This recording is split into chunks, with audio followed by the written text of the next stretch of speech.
در پر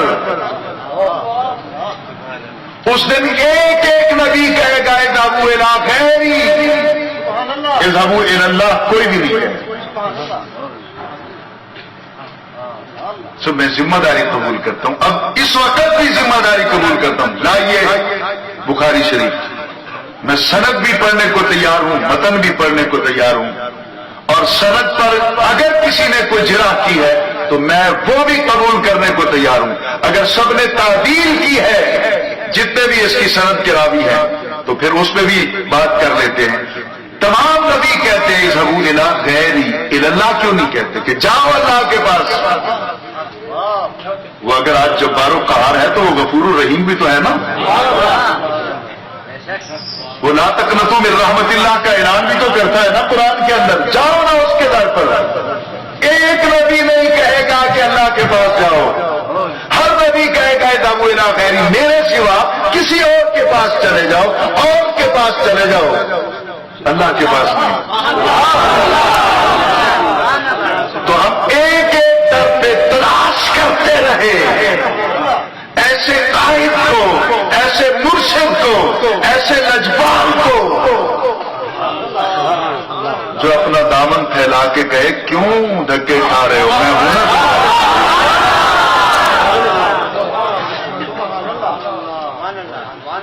تو یہ میدان حشر میں جا کے پتہ چلے. میدان حشر کے اندر جب اللہ تعالیٰ سب کو کھڑا کرے گا تو سب دیکھ تو رہے ہوں گے. میں ایک مرتبہ رات کو اپنے اسٹڈی روم کے اندر جب اس حدیث مبارکہ کو پڑھ رہا تھا تو قبلہ پیر صاحب بس پتہ نہیں مزاج ایسا بنا، میں بہت رویا. کس بات پہ رویا؟ کہ وہ امتیں بھی تو دیکھ رہی ہوں کہ ہمارے نبی تو سب ایک جگہ پہ کھڑے ہیں اور مدینے والے آقا ایک ایک کو چیک کر رہے ہیں. میرا کوئی ادھر تو نہیں رہے گا،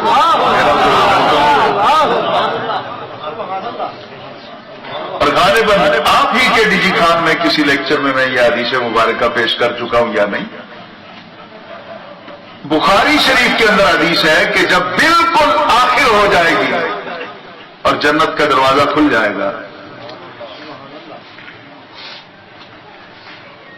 جہنم سے آواز ایک آئے گی، حضور ہم تو رہ گئے. حضور کو پتہ چلے گا کہ میرے کچھ امتی تو ابھی دوزخ میں جا رہے. تو سرکار پھر اپنے رب کے حضور عرض کریں گے کہ یا اللہ میں نے نہیں جانا جنت. بس شاید کوئی دو چار دیوانے ہوں گے جن کے در احساس پہ دستک ہوئی ہوگی. ذرا غور کیجئے گا کہ میں نے نہیں جانا جنت. پوچھا جائے گا کیوں؟ کہا میرے ابھی کچھ دیوانے دوزخ میں جل رہے ہیں، وہ اپنے گناہوں کی سزا لے رہے ہیں. تو اللہ کے عالم ان کو نبی علیہ الصلوۃ والسلام کی دعا کے بعد، آپ کی سفارش کے بعد ان کو دوزخ سے نکالے. جل جل کر کوئلے کی طرح کالے ہو چکے، بو آتی ہوگی ان کے بدنوں سے. اللہ تعالیٰ ان کو نہر حیات میں غسل دے گا. شاید میں سب کو نہیں سمجھا سکوں، میں پھر دوہرا دوں اگر آپ سمجھ لیں تو. اللہ تعالیٰ ان کو نہر حیات میں غوطہ دے کے نکالے گا، ان کے رنگ پھر نورانی ہو جائے گا. میں پھر دوہرا دوں، شاید میں بات جو کہنا چاہتا ہوں وہ نہیں سمجھا سکا. اللہ تعالیٰ ان کو نہر حیات میں غوطہ دے کے نکالے گا، ان کے چہرے پھر نور کی طرح کھلے ہوئے چمکتے ہوں گے، اور ان کو پھر جنت کا ٹکٹ دے دیا جائے گا.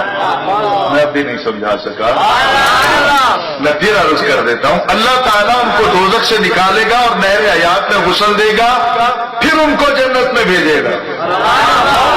جو اساتذہ بیٹھے ہیں، یہ طلباء بیٹھے ہیں، یہ جو احادیث کا مطالعہ کرتے رہتے ہیں، کیا میں ان کے توسط سے باقی احباب تک یہ پیغام عرض کروں اور کنوے کرنے کی کوشش کروں کہ نہر حیات تو جنت میں ہے، غسل دے گا پھر جنت میں بھیجے گا. میں نہیں سمجھا نہیں سکا.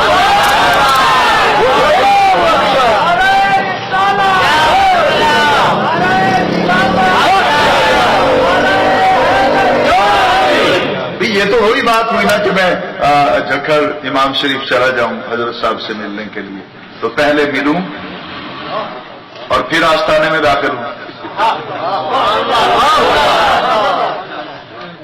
پہلے آستانے میں جاؤں گا تو پھر حضرت سے ملوں گا، پہلے ادھر سفر کروں گا تو پھر ان سے ملاقات ہوگی نا. تو نہر تو پہلے ہی جنت کے اندر ہے، تو نہر میں غسل دیا پھر جنت میں داخل کیا. تو حضور میری سمجھ میں تو یہی بات آئی ہے. میں نے اساتذہ سے ڈسکس کیا، میرے سفر میں میرے ساتھی بھی علماء ہوتے ہیں، میرے اب بھی اس وقت بھی ساتھ بیٹھے ہوئے ہیں شیخ الحدیث والتفسیر حضرت علامہ قاری محمد عبدالستار رضوی صاحب.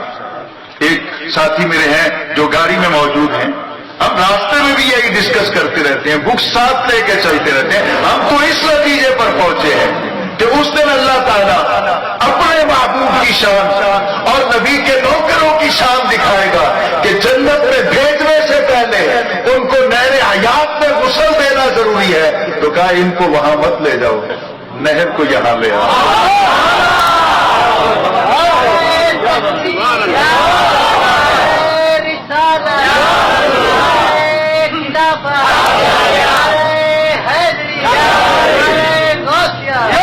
وہ نہر وہاں لائی جائے گی، نبی کے غلاموں کو غسل دیا جائے گا، پھر ان کے لیے جنت کے دروازے کھلیں گے. اب ذرا وہ امتیں بھی تو دیکھ رہی ہوں گی.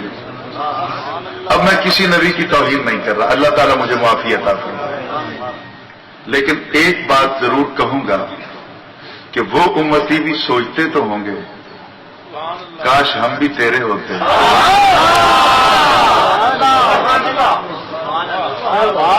کاش ہم بھی آپ کے ہوتے.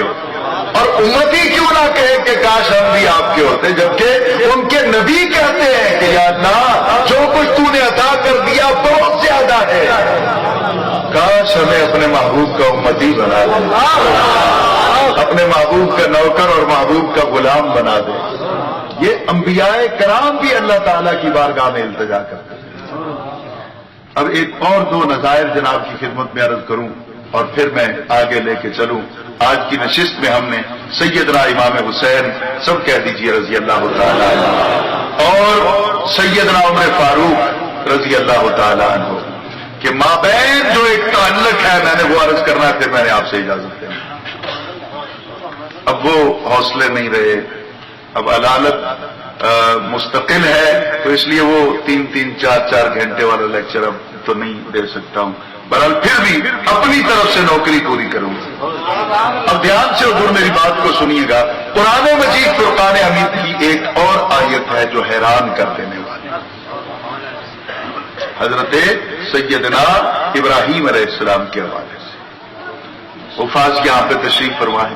وہ آیت ہے کہ حضرت سیدنا ابراہیم علیہ السلام نے اتنا کچھ کیا.